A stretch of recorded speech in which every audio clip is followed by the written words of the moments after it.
விடாமுயற்சி விஸ்வரூப வெற்றி அப்படின்னு சொல்லுவாங்க. ஒரு மனுஷனுக்கு விஸ்வரூபத்தில் வெற்றினா என்ன? நம்முடைய எல்லா பலத்தையும் காட்டக்கூடிய நேரம். இதுதான் மிதுனத்துக்கு இப்போ ஆரம்பம். இந்த சனி பெயர்ச்சியில் சனி பகவான் 10ஆம் வீட்டுக்கு வருகிறார். அதாவது பதவி ஸ்தானம், தொழில் ஸ்தானம்.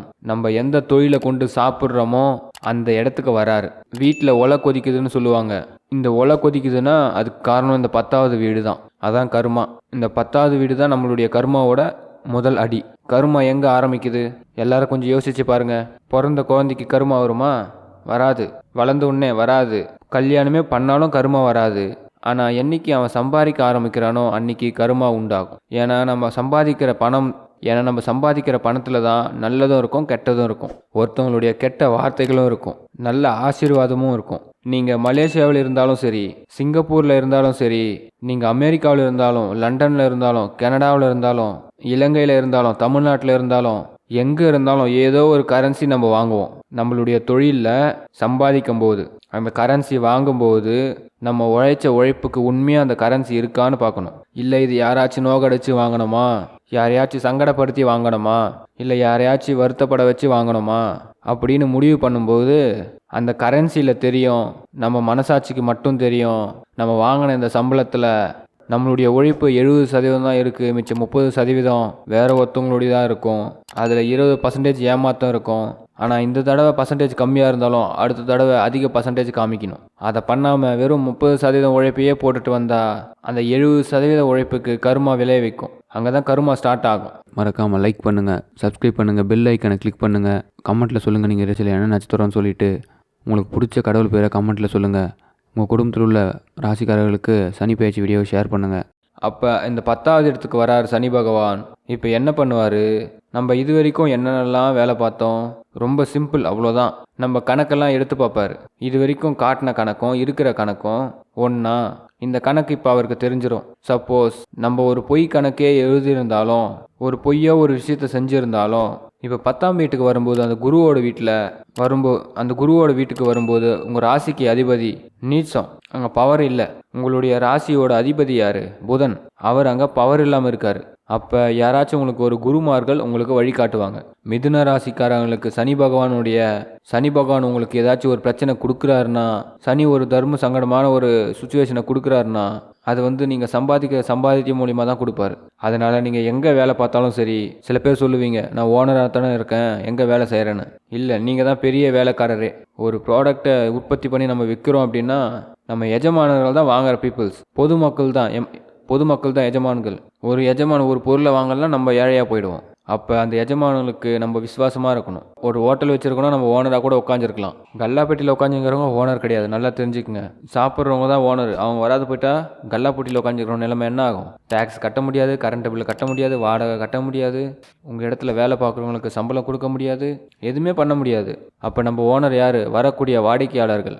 அப்போ இந்த தொழில் சாணம் பொறுத்த வரைக்கும் மிதுன ராசிக்காரர்களுக்கு இனிமேலும் இந்த 2.5 வருஷத்தில் நீங்கள் தொழில் திருப்தியாக செய்ய வேண்டும். இது ஃபஸ்ட்டு ஞாபகம் வச்சுக்கோங்க. உங்கள் தொழில் மூலமாக உங்கள் கணக்கு டபுள் ஆகும். சனி உங்களை என்ட்ரி பண்ணுறாரு 10வது வீட்டுக்கு. நீங்கள் தொழிலில் சிறப்பாக செய்கிறீங்களான்னு பார்ப்பார், திருப்தியாக செய்கிறீங்களான்னு பார்ப்பார். நேர்மை வேறு, திருப்தி வேறு. நல்லா புரிஞ்சுக்குங்க. சில நேரத்தில் 2 மணிக்கு நீங்கள் ஒரு 10 மணி நேரம் வேலை பார்க்கணும். 8 மணி நேரம் ஒர்க் பண்ணலாம், தப்பு இல்லை. 7 மணி நேரம் ஒர்க் பண்ணலாம், தப்பு இல்லை. அதுக்கு பேர் நேர்மை தவறாமல் வேலை பார்க்குறது. 8 மணி நேரத்தில் 10 மணி நேரம் ஒர்க்கையும் முடிச்சிடணும். ஒர்க்கு பெண்டிங்கே இருக்கக்கூடாது.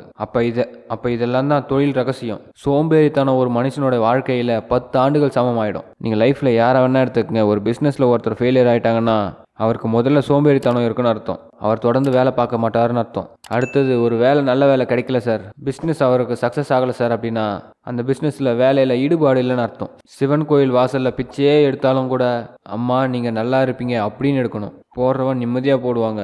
எப்பேற்பட்ட இடத்துல இருந்தாலும் சரி, ஈடுபாடு வேணும். வாடிக்கையாளருக்கும் நம்மளுக்கும் ஈடுபாடு, வேலை செய்பவர்களுக்கு வேலையில் ஈடுபாடு. இப்போ நிறைய இடத்துல வேலை செய்கிறவங்களுக்கு ஓனருக்கும் நம்மளுக்கும் ஈடுபாடு இல்லைன்னு சொல்லுவாங்க. வேலை செய்பவர்களுக்கு வேலைக்கும் தொழிலாளருக்கும் ஈடுபாடு இருந்தாலும் போதும், தொழில் நல்ல வளர்ச்சி அடையும். 10வது வீட்டில் சனி வரும்போது இதெல்லாம் நோட் பண்ணுவார். ஆக்டிவாக இருக்கீங்களா, டெடிகேட்டிவாக இருக்கீங்களா? இப்போ நீங்கள் இப்படிலாம் இருந்தாகணும். அப்படி இருந்தீங்கன்னா ரெட்டிப்பு பலன். 10ஆம் இடத்துக்கு சனி வராரும் பதவியை காலி பண்ண போறாருன்னு. கிடையவே கிடையாது. உங்களுக்கு ப்ரொமோஷன் கொடுக்க போறாரு, உயர்ந்த நிலைமையை ஏற்படுத்தி கொடுக்க போறாரு. உங்கள் திறமை உங்கள் செயலால் நீங்கள் மேலிடத்துக்கு காட்டக்கூடிய நேரம். நீங்கள் யார்கிட்டயாச்சும் ஒருத்தவங்க கிட்ட விசுவாசமாக இருந்து பாருங்கள் மிதுன ராசிக்காரங்க, உங்களுக்கு இந்த 2.5 வருஷத்தில் ப்ரொமோஷன் உண்டு. உங்களுக்கு பட்டம், பணம், பதவி, புகழ், பேர் எல்லாமே உயரும். இது நடந்தே தீரும். இதில் எக்காரணத்தை கொண்டும் மாற்று கருத்தே கிடையாது. பேருக்கு ஒரு விஷயத்தை செய்ய வேண்டாம். நிச்சயமாக சொல்கிறேன், பெருமையாக ஒரு விஷயத்தை செஞ்சு பாருங்கள், சிறப்பாக இருப்பீங்க. இது ஒரு பக்கம். உங்கள் தொழிலில் நீங்கள் ஏதாச்சும் ஒரு தவறு செய்யும் பட்சத்தில், ஏதாச்சும் ஒரு சங்கடம் நடக்கும் பட்சத்தில் முதல்ல உங்களுக்கு ஒரு குரு காட்டி கொடுத்துருவார். உங்கள் ஒர்க்கில் வேலை பார்க்குறவங்களோ இல்லை உங்கள் கூட வேலை செய்கிறவங்களோ உங்களுக்கு இன்டிமேஷன் கொடுத்துருவாங்க. இது இப்போ குரு உங்களுக்கு செய்ய போகிறாரு. இதுதான் சனி உங்களுக்கு 10ஆம் வீட்டில் போகும்போது ஒரு ஸ்பெஷல். அப்போ உங்களுக்கு ஃபஸ்ட்டு எடுத்த உடனே எந்த சிரமமும் வராது. டெடிக்கேட்டிவாக ஒரு இடத்துல வேலை பாருங்கள், உங்களுக்கு ப்ரொமோஷன் கிடைக்க போகுது. அதே மாதிரி லாபம் நிச்சயமாக அமைய போகுது. வருமானத்தை அதிகப்படுத்துறதுக்கான புது பிளான் போடலாம். ஆனால் உங்களுக்கும் வாடிக்கையாளர்களுக்கும் உங்களுக்கும் வேலைக்காரர்களுக்கும் ஒரு வேறுபாடு வேண்டும். அப்போ தான் பணம் ரெட்டிப்பாக கிடைக்கும், ஒரு நிலை உயரும். நீங்கள் ஏதாச்சும் ஒரு தவறு செய்யும் பட்சத்தில் உங்களை யாராச்சும் ஒரு குருமார்கள் வழி நடத்துவார்கள். இந்த குருவோட வழியும் நான் கேட்க மாட்டேன், ஈடுபாடோடையும் நான் இருக்க மாட்டேன், தொழிலில் நான் கான்சன்ட்ரேஷனே பண்ண மாட்டேன் அப்படின்னு சொன்னால் மட்டும்தான் சனி உங்களை சரியாக பிடிப்பார். அப்போ என்ன ஆகும்? ஒன்றுமே பண்ண முடியாது. சரி சாமி, எனக்கு தசா புத்தி சரியில்லை, நீங்களும் எவ்வளவோ சொன்னீங்க, இது கேட்காம நான் பார்க்குற தொழிலையோ வேலை பார்க்குற இடத்துலையோ ஒரு திமிராக இருந்துட்டேன், அப்போ என்ன பண்ணலாம் அப்படின்னு ஒரு 1.5 வருஷம் கழித்து நீங்கள் கேட்குறீங்கன்னு வச்சுக்கங்களேன். அதுக்கு நான் சிம்பிளாக சொல்கிறேன், வாரம் சனிக்கிழமை ஆஞ்சநேயருக்கு ஒரு அர்ச்சனை பண்ணிட்டு வாங்க. மிதுன ராசியில் பிறந்த நீங்கள் ஆஞ்சநேயர் கோயிலுக்கு போயிடுங்க.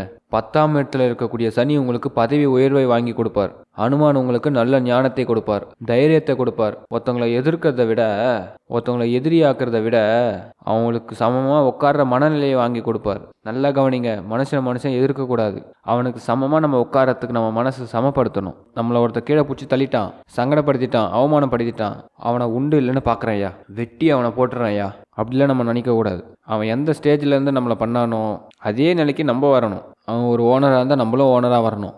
அவங்க கலெக்டராக இருந்தால் நம்மளும் கலெக்டராக வரணும். அந்த தகுதியை வளர்த்துக்கணும். இதை அனுமானம் செஞ்சு கொடுப்பார். அப்போ அனுமானம் பிடிச்சிக்குங்க. அதுவும் நீங்கள் புதன் புக்தி கொண்டவர். புதன் உங்களுக்கு ஆட்சிநாதன். சனி உங்களுக்கு நல்ல ஞானத்தை கொடுத்துட்டே இருப்பாங்க. இந்த பக்கம் போகாத, இந்த தப்பு செய்யாத. அதே மாதிரி குரு உங்களுக்கு ஹெல்ப் பண்ணுவார். கண்டிப்பாக யாராச்சும் உங்களுக்கு அந்த இன்டிமேஷன் கொடுப்பாங்க. இதெல்லாம் மீறியா நீங்கள் தப்பு பண்ண போகிறீங்க? கொஞ்சம் யோசிச்சு பாருங்கள். அப்போ யாராச்சும் ஒன்று சொன்னால் சனி 10ல் வராரு, உனக்கு பதவி காலின்னு சொன்னால் நம்பலாமா? நம்ப வேண்டாமே. இவ்வளோ தெளிவாக நான் சொல்லியிருக்கிறேன், நல்லா கேட்டு பாருங்கள். அப்போ உங்கள் பதவியில் முன்னேற்றம் கிடைக்க போகுது. உங்கள் பதவியில் நீங்கள் பலத்தை காட்ட போகிறீங்க. உங்களுக்குன்னு ஒரு தனி தகுதியை காட்ட போகிறீங்க. இவ்வளவு அற்புதமான நேரத்தை கைவிட்டுடாதீங்க.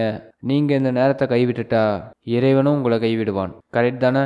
அப்போ சனியோட பிடியிலிருந்து நம்ம விலகணும்னா தொழிலில் இருக்கக்கூடிய முழு கர்மாவை நம்ம உணர்ந்து செயல்பட வேண்டும். சில குருமார் சொல்லக்கூடிய வார்த்தைகளை நம்ம நம்ப வேண்டும். யாரோ ஒருத்தர் நம்மளை வழி நடத்துவாங்க அப்படின்ற ஒரு நம்பிக்கையை வைங்க.